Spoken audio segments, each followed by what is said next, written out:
Hello student, this is Aishwarya Sharma. हम पढ़ रहे थे विषय गणित। विषय गणित में हमारा टॉपिक चल रहा है क्षेत्रमिति। क्षेत्रमिति में हमारा सब टॉपिक है क्षेत्रफल। तो आज हम देखेंगे कि क्षेत्रफल की ज़रूरत हमें कहाँ कहाँ पड़ती है और किन किन चीज़ों का क्षेत्रफल निकाला जाता है।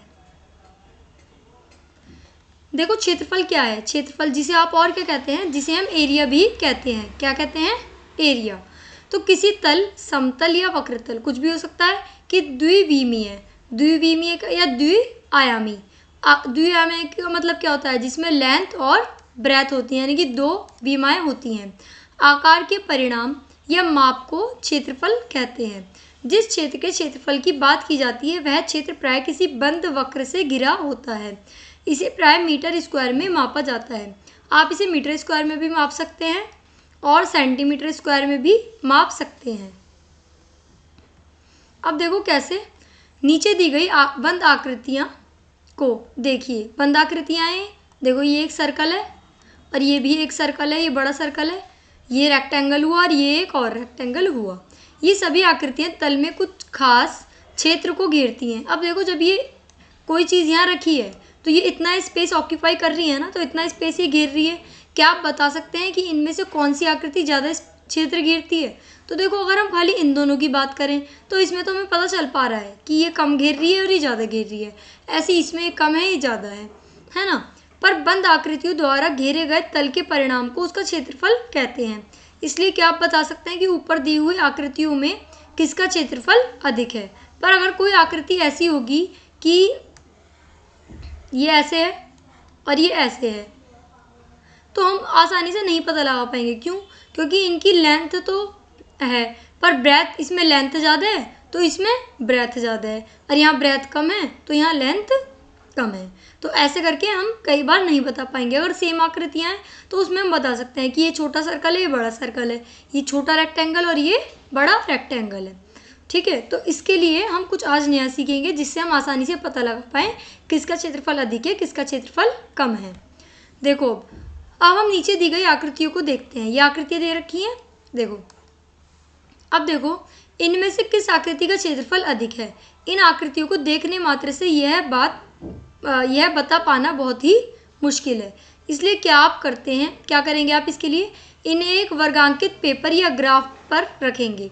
वर्गांकित पेपर मतलब जिस पेपर में ऐसे ऐसे बॉक्स होते हैं, ऐसे वाले बॉक्स के ऊपर आप एक लीफ बनाएंगे। जैसे आप लीफ बना रहे हैं ऐसे करके, तो आप इनके ऊपर रखेंगे। अब जहाँ पर प्रत्येक वर्ग की माप 1 सेंटीमीटर इंटू 1 सेंटीमीटर, यानी कि लेंथ भी 1 सेंटीमीटर और ब्रेथ भी 1 सेंटीमीटर, यानी लंबाई भी 1 सेंटीमीटर और चौड़ाई भी 1 सेंटीमीटर।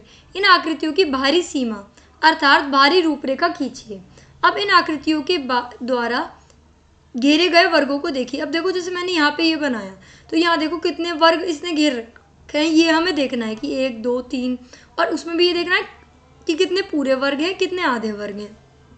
तो आप देखेंगे कुछ पूरे वर्ग, कुछ आधे वर्ग और कुछ आधे से कम वर्ग अथवा कुछ आधे से अधिक वर्ग घेरे हुए हैं। जैसे आप देखेंगे कि ये एक वर्ग का या तो 100% घेरे हुए होंगे, या ये घेरे हुए होंगे 75%, या 50% भी घेर सकते हैं किसी वक्र का, और या फिर ये 25% भी घेर सकते हैं। तो ऐसे ही घेरे हुए होंगे।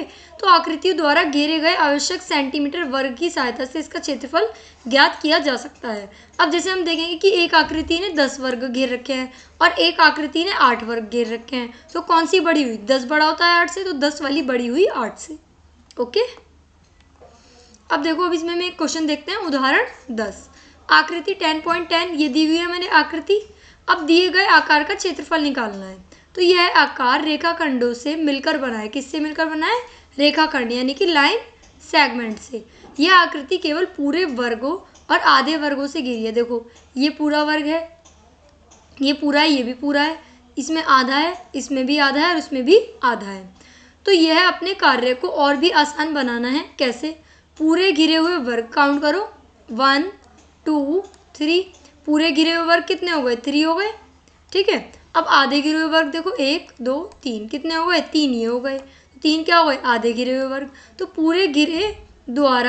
पूरे वर्गों द्वारा घिरे हुआ क्षेत्रफल कितना होगा? क्योंकि एक जो वर्ग है वो 1 सेंटीमीटर उसकी लेंथ है और 1 सेंटीमीटर ही उसकी ब्रेथ है।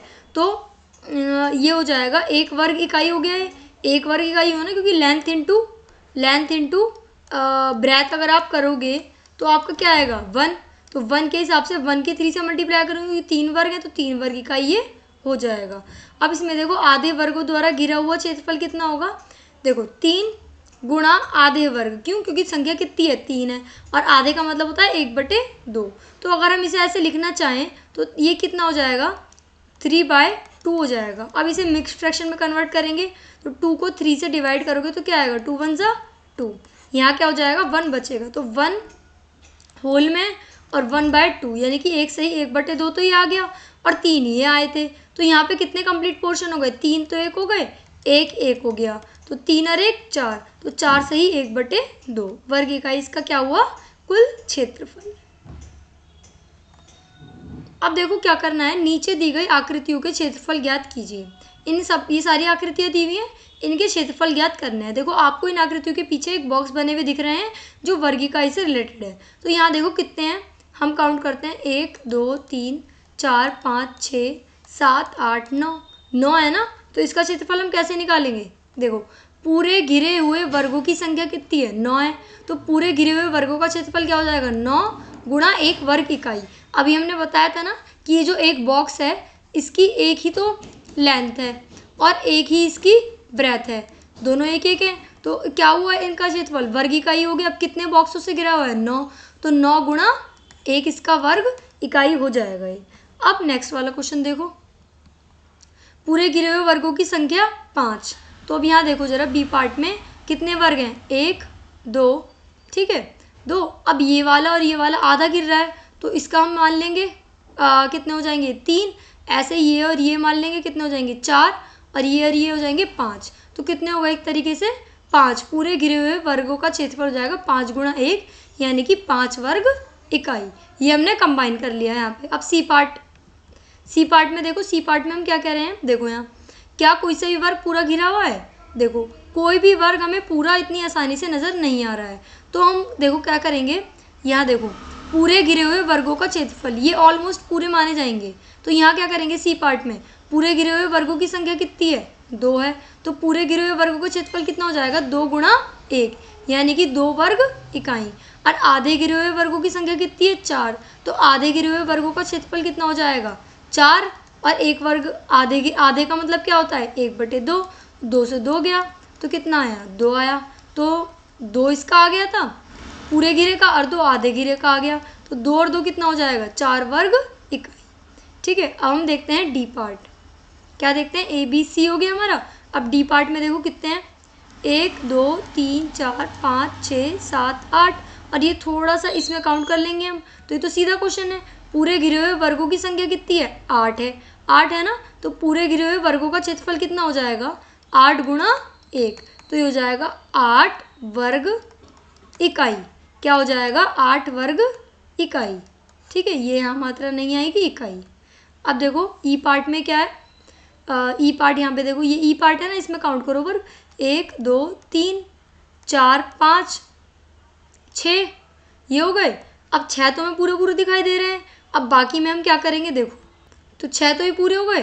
अब इन्होंने 10 क्यों लिया, हमने 10 यहाँ क्यों लिया, 10 देखो इसलिए लिया यहाँ क्योंकि यहाँ चेक करो 1 6 ये हो जाएंगे 7, फिर ये वाला और ये वाला कंप्लीट मिलके 8, ये और ये कंप्लीट मिलके 9, और ये कंप्लीट मिलके हो जाएंगे 10। ओके, देखो एक बार और दोबारा काउंट कर लेते हैं। पहले कंप्लीट वाले देखो 1 2 3 4 5 6।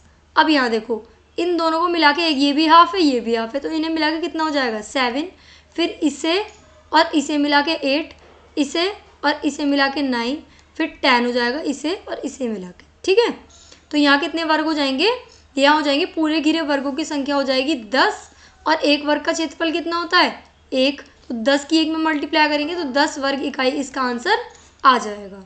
ओके, अब एफ पार्ट हम यहाँ देखते हैं। एफ पार्ट में देखो 1 और 2 तो पूरे घिरे हुए और ये मिला के कितने बन जाएंगे 3 बन जाएंगे ये, और इसको मिला के बन जाएंगे 4, तो कितने हो जाएंगे यहाँ पर 4। देखो यहाँ पूरे घिरे हुए वर्ग कितने हैं 2 है ना, तो 2 गुणा 1, 2 वर्ग इकाई हो जाएगा 2 गुणा 1। और आधे घिरे हुए वर्गों की संख्या कितनी है 4, तो 4 की हम मल्टीप्लाई 1 से नहीं करेंगे क्योंकि आधा हो गया ना, तो 1/2 से करेंगे। 2 से 2 को 4 को काटेंगे तो 2 आएगा। तो अब देखो यहाँ क्या हो जाएगा 2 + 2 यानी कि 4 वर्ग इकाई। क्या हो जाएगा 4 वर्ग इकाई। अब देखो एफ पार्ट हो गया हमारा। अब हम देखेंगे जी पार्ट। जी पार्ट में देखो कितने हैं कंप्लीट तो अगर हम देखना चाहें तो हमें ज़्यादा नहीं दिख रहे हैं, तो हम क्या करेंगे 1 और 1 इससे कंप्लीट करेंगे 2, 1 और 1 इससे कंप्लीट करेंगे कितने हो जाएंगे 1 2, 1 2 आधे आधे हो गए तो 1 हो गया, और यहाँ आधे आधे हो गए तो 1 हो गया, तो 2 तो हमारे ये हो गए। अब इसे देखो, इसको हम इससे कंप्लीट करेंगे तो कितने हो जाएंगे हमारे 1 ये हो गया, इसको इससे कंप्लीट करेंगे तो ये हो जाएगा हमारा 1, तो कितने हो गए हमारे टोटल 4 हो गए, 4 हो गए ना। अब यहाँ पे देखो इसको इसके साथ कंप्लीट करेंगे तो कितने हो जाएंगे 4 + 1, फिर इसको इसके साथ कंप्लीट करेंगे तो यहाँ एक और हो जाएगा, तो टोटल हो जाएंगे 6। कितने हो जाएंगे 6। तो जी पार्ट में देखते हैं, आओ हम पूरे घिरे हुए वर्गों की संख्या कितनी है 4 है ना, अभी हमने काउंट करे थे 4 है। पूरे घिरे वर्गों का क्षेत्रफल कितना हो जाएगा 4 × 1 यानी कि 4 वर्ग इकाई। आधे घिरे वर्गों की संख्या भी 4 ही है, तो 4 को हम आधे से करेंगे भाग, तो 2 दूनी 4, तो यहाँ गए 2। तो अब आप 4 और 2 को प्लस करोगे तो हमारा आंसर आएगा 6 वर्ग इकाई। क्या आंसर आएगा 6 वर्ग इकाई। आइए एच वाले पार्ट की फिगर देखते हैं। देखो एच पार्ट में हमें क्या दिया हुआ है, एक ही कंप्लीट है, ये भी कंप्लीट है, ये भी कंप्लीट है, ये भी कंप्लीट है और ये भी कंप्लीट है। तो इसमें तो ऑलमोस्ट सारे ही कंप्लीट दे रखे हैं हमें, तो ये तो बहुत सिंपल हो गया। पूरे वर्गों की संख्या कितनी हो गई 5, और एक वर्ग का कितना होता है 1, तो 5 × 1, तो यहाँ हो जाएगा 5 वर्ग इकाई। क्या बन जाएगा 5 वर्ग इकाई। अब आई वाला पार्ट हम देखते हैं, आओ आई वाले पार्ट में नोटिस करो 1 1 2 3 4 5 6 तो ये हो गए, और इसे मिला के कितने हो जाएंगे 7 हो जाएंगे, ये दोनों हो जाएंगे ना, ये और ये मिला के कितने हो जाएंगे 8, और ये दोनों हो जाएंगे 9 हो जाएंगे। तो इसमें कितने वर्ग हो गए 9 वर्ग हमारे हो गए। तो पूरे घिरे वर्गों की संख्या कितनी हो जाएगी 9 × 1, कितनी हो जाएगी 9 × 1, तो ये हो जाएगा 9 वर्ग इकाई। क्या हो जाएगा 9 वर्ग इकाई, ठीक है ना। तो अब देखो, अब हम कौन सा पार्ट देखेंगे आई के बाद, अब हम देखेंगे जे पार्ट। देखो जे पार्ट में क्या करना है, जे पार्ट चेक करो तो कितने होगा ये 1 हो गया, 1 के बाद क्या हो जाएगा 1 के बाद हो जाएगा यहाँ देखो ये और ये मिला के 2, ऐसे ये और ये मिला के हो जाएंगे 3। तो अब हम देखते हैं जे पार्ट। तो पूरे वर्ग तो 2 हैं, अभी हमने काउंट करा था 2 × 1, तो कितने हो जाएंगे 2 वर्ग इकाई। अब आधे वर्ग कितने थे, आधे वर्ग थे 4, तो 4 × 1/2, तो ये क्या हो जाएगा 2 × 1 = 2, 2 × 2 = 4, तो 2 ही इसका आंसर आ जाएगा। तो 2 + 2 जब आप करोगे तो आपका आंसर आएगा 4 वर्ग इकाई। क्या आंसर आएगा 4 वर्ग इकाई। ओके, अब के पार्ट में हम देखेंगे, के पार्ट चेक करो यहाँ 1 2, और यहाँ देखो 3 ये हो गया, और ये हो जाएंगे 4। के पार्ट में कितने हो जाएंगे 4 और 1, ठीक है। तो यहाँ देखो वही पूरे वर्गों की संख्या कितनी है 4, तो पूरे घिरे वर्गों का क्षेत्रफल हो जाएगा 4 × 1, यानी कि 4 × 1 हो गया, तो 4 वर्ग इकाई हो गया। और आधे घिरे हुए कितने देखे थे हमने 2 देखे थे, तो 2 × 1, 2 से 2 काटेंगे तो 1 आएगा, तो 1 वर्ग ये बन गया। तो 4 और 1 कितने होते हैं 5, तो हमारा आंसर आ जाएगा 5 वर्ग इकाई। अब हम देखते हैं एल एम और एन, हमें क्वेश्चन देखना है। तो देखो एल एम और एन, एल देखो एल कुछ इस टाइप से है, तो इसमें कितने हैं 1 2 3, ठीक है ना 4, और ये इसको मिला के कितने बन जाएंगे 5, ऐसे ये बन जाएंगे। तो आइए एल क्वेश्चन हम देखते हैं। यहाँ एल क्वेश्चन में देखो क्या हो रहा है, पूरे घिरे वर्ग हमने 3 काउंट करे थे जब करा था 1 2 3 देखा था ना 3, और पूरे घिरे वर्ग का क्षेत्रफल कितना हो जाएगा फिर 3 × 1, तो ये हो जाएगा 3, और आधे घिरे वर्ग कितने थे 10 थे, तो 10 थे तो 10 तो संख्या हो गई, और आधे के लिए आ जाएगा 1/2, 2 एकम 2, 2 पंजे 10, तो 5 ही आया। जब आप 3 और 5 को प्लस करोगे तो 8 वर्ग इकाई आपका आंसर आ जाएगा। क्या आएगा? 8 वर्ग इकाई। क्या आएगा? 8 वर्ग इकाई। ठीक है, अब m वाले पार्ट में हम देखेंगे। चलो m वाले पार्ट में काउंट करते हैं। आइए m पार्ट में देखो 1 2 3 4 5 6 और 7 तो कंप्लीट हो गए हमारे, है ना। अब यहाँ देखो 1 और ये 1 तो 2 3 4 5 6 7 ये हो गए।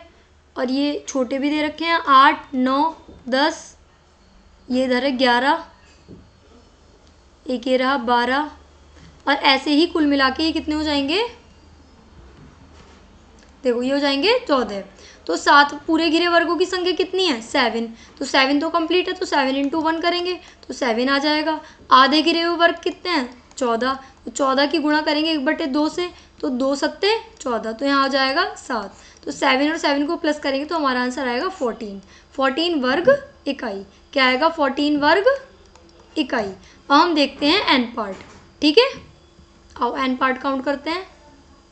देखो एन पार्ट में 1 2 3 4 5 6 7 के बाद 8, ये हो गया 9 के बाद कंप्लीट ये हो गया 10। ठीक है, 10 तो ये कंप्लीट हो गए। और आधे गिरे हुए देखो 1 2 3 4 5 6 7 8 9 10 11 12 13 के अलावा यहाँ 14, और कहाँ हो जाएगा ये हल्का सा इस पर आ रहा है 15, यहाँ हो जाएगा ये 16। तो 16 हमारे ये बैठ रहे हैं एन। तो देखो पूरे गिरे हुए वर्ग कितने थे? 10 गुणा 1 कितने थे? 10। और पूरे गिरे हुए वर्गों का क्षेत्रफल हो जाएगा 10 गुणा 1 10। अब आधे गिरे हुए वर्गों की संख्या कितनी है? 16। तो 16 की गुणा करेंगे हम 1/2 से, तो 2 से 2 8 जा 16, तो 8 ही आ गया हमारा। तो अब हम 10 में जब हम 8 प्लस करेंगे तो 10 और 8 कितने होते हैं? 18। तो 18 वर्ग इकाई। 18 वर्ग इकाई। तो अब देखो चेक करते हैं कि हमारे सारे पार्ट कंप्लीट हो गए हैं या नहीं। आओ देखो ए पार्ट हमने कर लिया, बी कर लिया, सी कर लिया, डी ई एफ जी भी कर लिया, एच आई जे के, फिर आई जे के, फिर एल, फिर एम और एन। सारे पार्ट हमारे कंप्लीट हो चुके हैं। आई होप आपको समझ में भी आए होंगे। तो आज हमने क्या सीखा? आज हमने देखा कि अगर कोई हमें आकृति दी हुई है, जैसे ये आकृति दी हुई है, हमें ये आकृति दी हुई है, ये लीफ दी हुई है हमें एक, तो अब हम कैसे पता लगाएंगे? अगर ये एक आकृति और दी हुई है तो हम कैसे पता लगाएंगे कि किसकी आकृति बड़ी है? तो उसके लिए हम क्या करेंगे? हम इसके पीछे एक क्या ले लेंगे? एक ग्राफ ले लेंगे, ग्राफ या फिर एक वर्ग वाली लाइन का पेपर। तो उसमें हम देखेंगे कि कितने बॉक्स कंप्लीट गिर रहे हैं। जैसे इसमें कितने थे? 1 2 3, और बाकी देखेंगे आधे कितने गिर रहे हैं। तो एक वर्ग सबको पता है, एक वर्ग इकाई, एक वर्ग का जो क्षेत्रफल होता है वो एक वर्ग इकाई होता है। क्यों? क्योंकि लेंथ भी एक होती है और ब्रेथ भी एक होती है। तो 1 गुणा 1 जब हम करते हैं तो हमारा आंसर आता है 1। तो 1। तो अब हम देखते हैं कंप्लीट कितने हैं। जितने कंप्लीट होते हैं तो कंप्लीट जितने भी होंगे तो उसकी मल्टीप्लाई 1 से कर देंगे, और जो भी हाफ होंगे उसकी मल्टीप्लाई किससे कर देंगे? 1/2 से। ठीक है, तो यहाँ जो भी आंसर आएगा, ये आंसर आया, यहाँ एक और आंसर आया, इन दोनों को हम क्या कर देंगे? प्लस। तो आपको ये आसानी से समझ आया होगा। अब हम मिलते हैं नेक्स्ट क्लास में, तब तक के लिए थैंक यू।